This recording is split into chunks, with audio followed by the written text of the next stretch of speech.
Friends, मैं हूं हमाद और आप लोगों को वेलकम करता हूं मेडी प्लांट्स चैनल पे। उम्मीद है कि आप सब लोग खैरियत से होंगे। आज अभी शाम का टाइम हो रहा है और मैं आया हूं एक नर्सरी में घूमने फिरने, तो सोचा कि आप लोगों के साथ जो है वो कुछ डिस्कशन हो जाए नर्सरी प्लांट्स के हवाले से। व्यू चेक करें।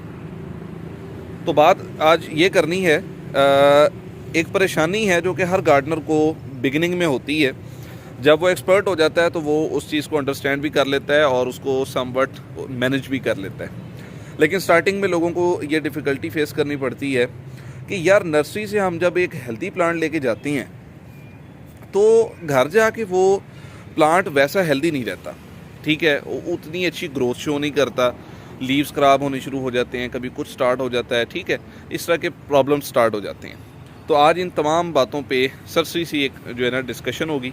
तो आइए चलते हैं। तो हम ये बात कर रहे थे कि ये जो प्लांट्स हैं नर्सरी में, ये इतने अच्छे कैसे ग्रो करते हैं, क्या इसके पीछे रीज़न है, क्या कौन से फर्टिलाइज़र ये यूज़ करते हैं या क्या ऐसा मामला है। तो देखें, सबसे पहले तो आप ये ऊपर देखें, इन्होंने ग्रीन नेट लगाई हुई है। ठीक है, तो हम अक्सर घरों में क्या करते हैं कि हम ग्रीन नेट यूज़ नहीं करते जिससे फिल्टर्ड लाइट प्लांट्स को मिले। हम क्या करते हैं कि उसको वरांडा में रख देते हैं। अब वरांडा में क्या होता है कि कभी लाइट आ रही है तो वो डायरेक्ट आ रही है, और नहीं आ रही तो बिल्कुल भी नहीं आ रही, वो टोटली इनडायरेक्ट लाइट आ रही होगी। ठीक है जी, उससे क्या होता है कि प्लांट की जो सनलाइट की रिक्वायरमेंट है वो पूरी नहीं हो रही होती। Number one thing. Number two क्या होता है, आप ये देखें कि ये इन्होंने जो गमले यूज़ किए हैं, खैर ये तो नॉर्मल से गमले हैं, लेकिन नीचे आप देखेंगे तो आपको मिट्टी नज़र आएगी। इसका क्या इम्पैक्ट होता है? इसका इम्पैक्ट ये होता है, जितनी भी नर्सरीज होंगी आप देखेंगे नीचे उन्होंने पत्थर यूज़ नहीं किया होता, बल्कि वो मिट्टी के ऊपर उन्होंने गमलों को रखा होता है। उसके दो पॉइंट्स होते हैं उनके।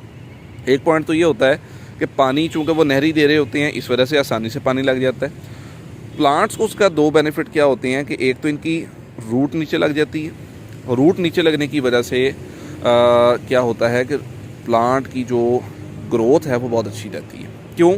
उसकी रीज़न ये है कि देखें, प्लांट के दो बेसिक पार्ट्स हैं। एक आपको ये ऊपर नज़र आ रहा है जो कि लीफी पार्ट है, जिसको हम स्टेम्स में, शूट्स में, ब्रांचेस में डिवाइड करते हैं। एक इसके होता है नीचे अंडरग्राउंड पार्ट, जो कि या गमले में महफूज होगा या ज़ेरे ज़मीन होगा। अगर आपने ज़मीन में लगाया वो होंगे रूट्स। ठीक है जी, रूटिंग स्ट्रक्चर होगा पूरे का पूरा प्लांट का। तो भाई जितना स्ट्रॉन्ग रूटिंग स्ट्रक्चर बनता जाएगा उतना ही अच्छा प्लांट ऊपर से ग्रो करेगा। कोई भी प्लांट ऐसा नहीं होगा जिसका रूटिंग स्ट्रक्चर डाउन हो और अपर पोर्शन उसका आपको बहुत हेल्दी नज़र आ रहा हो, ये मुमकिन ही नहीं है।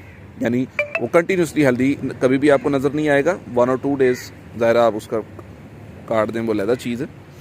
तो अच्छा जी, एक इसमें बेनिफिट क्या होता है कि रूट जब नीचे चली जाती है ना, एंकरेज यानी जो पॉट होल है इसमें से नीचे चली जाती है मिट्टी में, वहाँ से वो और ज़्यादा और न्यूट्रिएंट्स और जिसको आप कह लें कि वाटर इनटेक जो है वो करती है। जब वाटर इनटेक करती है तो प्लांट की ग्रोथ बहुत अच्छी हो जाती है। ठीक है, तो इसलिए आपको लगता है कि नर्सरी प्लांट्स तो बहुत अच्छे से ग्रो कर रहे हैं। ठीक है जी।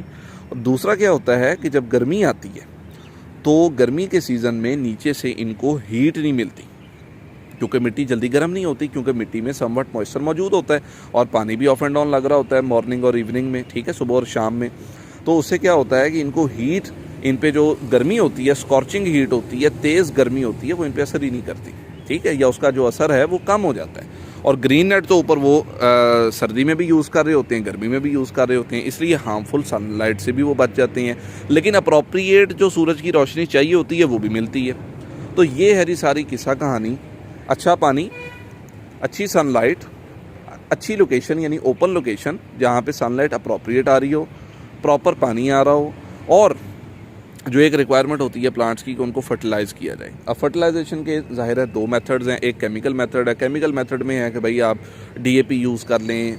अगर आप ग्रीन कोई प्लांट है जिसमें आप फॉलिएज बढ़ाना चाह रहे हैं उसका, तो आप उसमें यूरिया यूज़ कर सकते हैं। लेकिन मोस्टली जो रिकमेंड की जाती है, इवन ये आपके जनरल प्लांट्स में भी जो ऑर्नामेंटल होते हैं, इनमें भी DAP डैप को रिकमेंड किया जाता है कि आप डैप यूज़ करें, या फिर NPK इक्वल अमाउंट्स में यूज़ कर रहे हैं। 10-10-10, 7-7-7, 20-20-20। ठीक है जी, इक्वल अमाउंट्स में NPK आप यूज़ कर लें।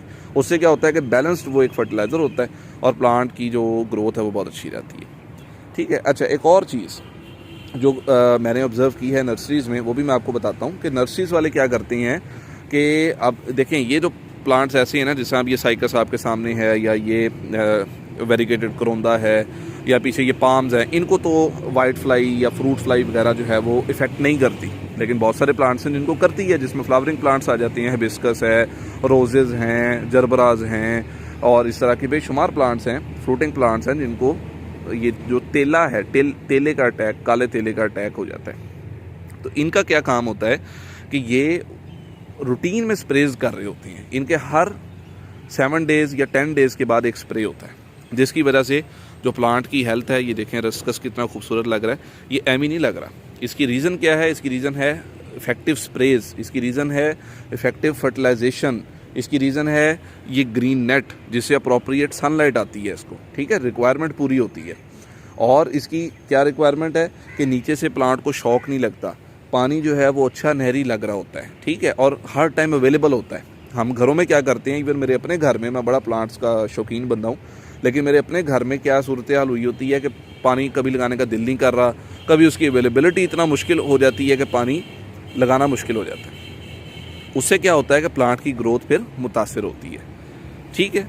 तो ये थी आज की वीडियो, उम्मीद है कि आप लोगों को पसंद आई होगी।